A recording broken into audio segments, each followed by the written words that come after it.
The country voted for change in 2010. 2 years into the Obama presidency, Americans sent his Democratic majority in Congress packing. I'm not recommending for every future president that they take a shellacking like I did last night. Voters, disillusioned with Washington and frustrated over the sluggish economy, handed Republicans control of the House. The Tea Party Express rolled across the country, energizing Republican and independent voters and helping candidates outside the GOP establishment win their primaries. Many are now headed for Capitol Hill, but not all of them made it through the wacky campaign season. I'm not a witch. Former Republican vice presidential candidate Sarah Palin threw her support behind more than 50 candidates. More than half won their races. She took her own warm-up lap for a possible presidential run in 2012, visiting Iowa. Great to be in the Hawkeye State. And crisscrossing her home state for a TV show about Alaska. On a really clear day, you can see Russia from here. Almost.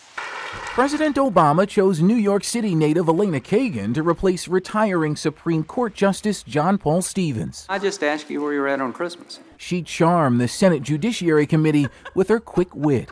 You know, like all Jews, I was probably at a Chinese restaurant.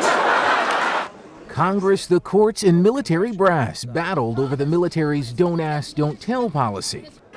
The House, then Senate, passed a measure to repeal the ban, paving the way for openly gay men and women to serve in the armed forces.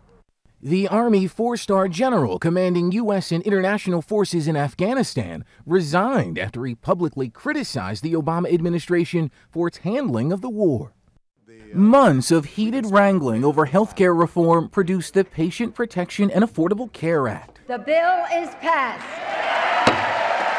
Congressional Democrats and President Obama celebrated the massive overhaul of the nation's health care system.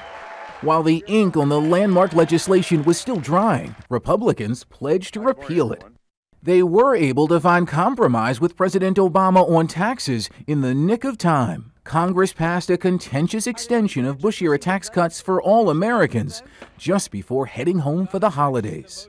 Joel Brown, CBS News, Washington.